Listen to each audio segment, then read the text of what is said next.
Brenda se promenait dans les rues du quartier avec l'assurance de quelqu'un qui en serait propriétaire. Extensions capillaires interminables, dernier smartphone, haut de gamme vissé dans la main et un regard hautain, capable de faire fondre la glace polaire. Mais quand le soleil de la matinée commença à darder ses rayons sur sa peau, le désastre survint. Son précieux parfum importé se mua en quelque chose d'indescriptible, un mélange nauséabond qui rappelait vaguement un marché aux poissons abandonné depuis des lustres. Ce n'était plus simplement une mauvaise odeur, c'était une véritable catastrophe, olfactive qui prenait en otage les narines de tout le voisinage. Elle fit son entrée au salon de coiffure avec son habituel lancement. « Bonjour les misérables !» En moins de temps qu'il n'en faut pour le dire, le chaos s'installa. Les clientes chancelèrent, comme lors d'une séance d'exorcisme. Tante Chantal crut à une fuite de gaz industriel. Les marchands ambulants abandonnèrent leurs étals, les chiens du coin détalèrent la queue entre les jambes, et même les mouches du marché quittèrent leur festin habituel pour escorter Brenda en formation militaire. Mais reprenons depuis le début. À Manka, Brenda était l'unique enfant de la famille. Ses parents ne se contentaient pas de l'aimer. Il la vénérait comme une relique sacrée. Son père jouait le rôle de banquier personnel à temps plein. Un simple désir de bonbons se transformait en achat de confiserie en gros. Une toux passagère déclenchait une consultation médicale d'urgence. Un bâillement suffisait pour justifier l'achat d'un nouveau matelas. Pendant que les autres enfants du village couraient à l'école avec des fournitures rafistolées, Brenda, elle, participait chaque matin à un championnat de grasse matinée. Sa mère suppliait « Brenda, lève-toi, l'avenir ne t'attendra pas ». Et Brenda, sans même daigner ouvrir un œil, répondait « Maman, mon avenir est encore en mode veille. Repasse dans 2 heures. » Depuis la cuisine, le père en rajoutait « Laisse dormir ma petite reine. Si Pythagore lui manque, c'est lui qui viendra sonner à notre porte. » Résultat,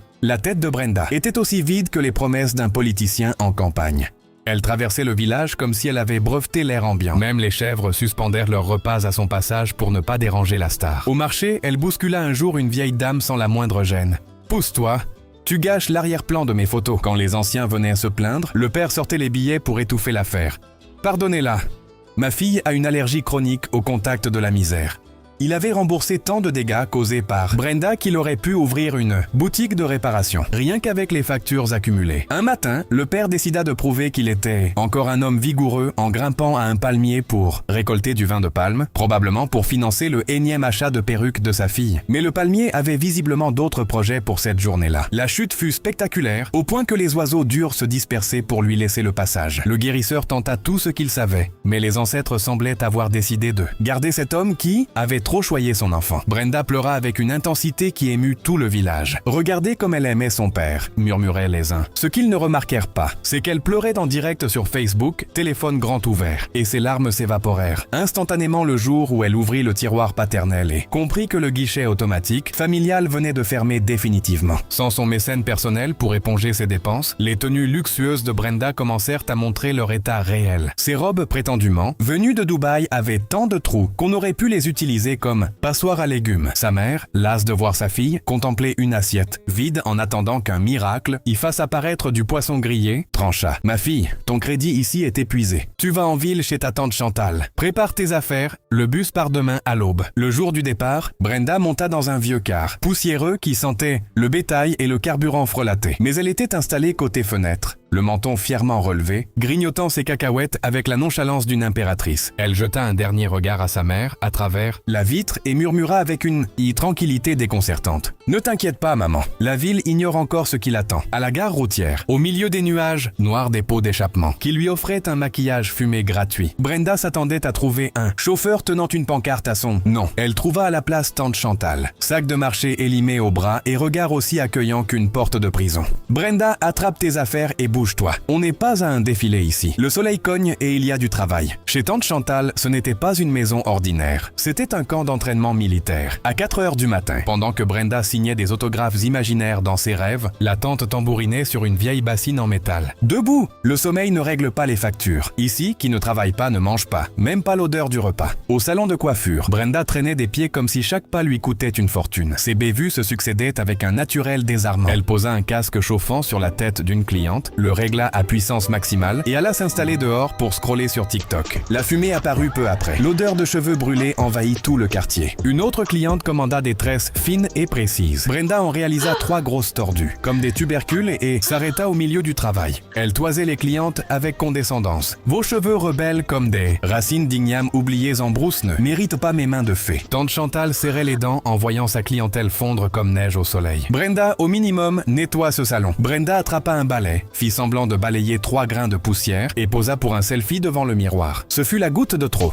Tu te crois à quel hôtel exactement? Ton père n'est plus là pour couvrir tes sottises. Brenda lâcha alors sa bombe finale. Ma tante, arrête de crier. T'es juste frustrée parce que ton seul compagnon fidèle, c'est ce peigne cassé. Même les cafards de ce salon ont plus de succès sentimental que toi. La gifle qui suivit résonna comme un coup de tonnerre qu'on entendit jusque dans les villages alentours. Brenda vit non seulement des étoiles, mais l'intégralité de ses ancêtres réunis autour d'un repas dans l'au-delà. Elle regarda sa tante et les clientes qui ricanaient, ramassa ce qui lui restait de fierté et lança « Très bien, je pars. Garde ton salon délabré et tes clientes aux têtes de nids d'insectes. » Brenda se retrouva au carrefour, cherchant un réseau Wi-Fi gratuit pour poster une story dramatique, toujours aussi altière. Elle n'avait même pas de quoi payer un taxi, mais son menton était toujours pointé vers le ciel, comme si elle attendait l'arrivée d'un hélicoptère privé. C'est à ce moment-là qu'une voiture, aux vitres teintées et climatisation, à fond se gara à sa hauteur. C'était Kevin. Kevin, le genre de type qui porte des lunettes de soleil. En pleine nuit avec le sourire d'un marchand de rêve. Professionnel, Kevin, dont les activités restaient aussi floues que la vision d'un myope sans lunettes, mais qui manipulait des liasses de billets neufs avec une aisance suspecte. Ce que Brenda ignorait, c'est que Kevin pratiquait certains rituels obscurs. Son marabout lui avait prescrit. Pour préserver ta fortune, tu dois transférer ton envoûtement à une fille dont l'orgueil dépasse les sommets. Il n'eut pas besoin de chercher longtemps.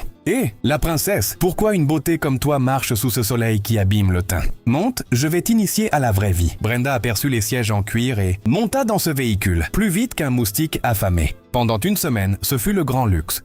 Restaurant chic, sortie VIP, cadeaux en cascade. Kevin lui offrit un téléphone qui chauffait tellement qu'on pouvait repasser des vêtements avec, des extensions si longues qu'elles balayèrent le goudron à chaque pas, et des robes si ajustées qu'il fallait choisir entre marcher et respirer. Elle appela sa mère, la voix gonflée d'un orgueil démesuré. « Maman, prépare tes valises. J'ai atteint les sommets. Kevin va nous envoyer des millions. Dubaï est entré dans ma vie. » Un soir, Kevin rentra avec un petit flacon doré qui brillait comme un trésor volé. « Chérie, c'est l'éclat de diamant, importé directement. Un seul spray et les anges eux-mêmes descendront pour quémander ton numéro. » Brenda, dont le cerveau fonctionnait en mode avion depuis un moment, n'hésita pas une seconde. Elle s'en aspergea des aisselles aux orteils en passant par ses extensions. Elle se sentait fraîche comme un yaourt sorti du réfrigérateur à l'aube. Elle ne savait pas que ce yaourt était périmé depuis longtemps et que ce qu'il allait libérer allait faire regretter à toute la ville d'avoir des narines. Le lendemain, Brenda sortit pour impressionner le monde entier. Mais dès que le premier rayon de soleil effleura sa peau, la réaction chimique et mystique se déclencha. Le fameux parfum se transforma en une concentration de poissons séchés oubliés dans un coffre de voiture en pleine canicule. Un jeune homme, ébloui par ses extensions, courut vers elle. Il s'arrêta net à 1 mètre de distance. Les yeux se mirent à pleurer comme s'il épluchait 10 kilos d'oignons et il s'évanouit en murmurant « Seigneur, c'est donc ainsi que ça se termine. » Brenda ne sentait rien. Elle croyait que c'était son charme qui l'avait terrassée. Elle se précipita au salon de sa tante pour sa revanche tant attendue. « Coucou les pauvres, regardez qui est là !» 3 clientes s'effondrèrent immédiatement. Tante Chantal crut à une fuite toxique de l'usine voisine. Les mouches du marché désertèrent leurs postes habituels pour escorter Brenda comme une garde d'honneur nauséabonde. Elle était devenue leur commandante suprême. En voulant rentrer en taxi, le chauffeur qui ralentit repartit en trombe dès que l'odeur l'atteignit. « Ma petite, ton haleine peut court-circuiter mon moteur. Va à pied ou appelle les secours. » Un vendeur de beignets perdit connaissance, lâchant toute sa marchandise. Même les chiens errants du quartier, pourtant peu difficiles, prirent la fuite en gémissant, les pattes sur le museau.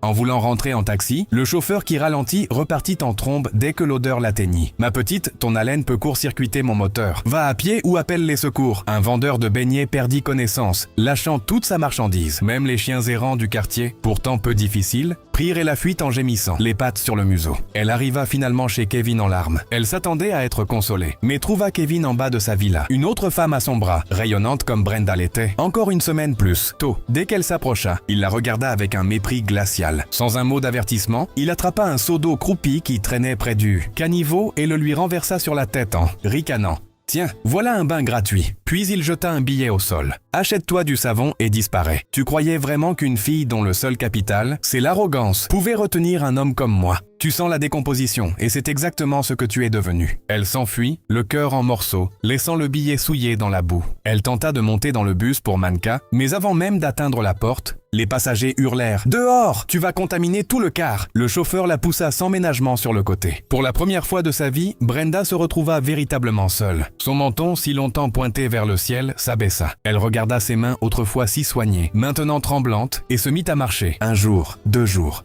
3 jours. Sous le soleil implacable, cette odeur de poisson pourri semblait s'être incrustée dans sa chair comme un châtiment, lui renvoyant l'écho de chaque insulte lancée, de chaque personne méprisée. Elle dormit dans les herbes hautes, pleurant jusqu'à l'épuisement, repensant à son père qu'il avait trop aimé, à sa mère qu'elle avait abandonnée avec des promesses creuses. Quand elle atteignit enfin les abords de Manka, elle n'était plus que l'ombre d'elle-même. Elle aperçut sa mère au loin, près du feu de la cuisine extérieure. Elle s'arrêta, paralysée par la honte, s'attendant à être repoussée. Sa mère leva les yeux. L'odeur l'atteignit avant même qu'elle ne distingue clairement le visage de sa fille. Mais au lieu de reculer, elle s'élança. « Maman, non, n'approche pas, je sens mauvais. Je suis maudite. » La mère l'enveloppa de ses bras, serrant contre son cœur cette puanteur et cet enfant brisé. « Entre ici. Aucune odeur au monde ne pourra jamais t'éloigner de mes bras. » Pendant des mois, Brenda n'était plus la star du village. Elle accepta les tâches les plus rudes. Porter l'eau, récurer les marmites, labourer la terre. Les villageois se couvraient le nez à son passage. Mais Brenda baissait la tête et continuait.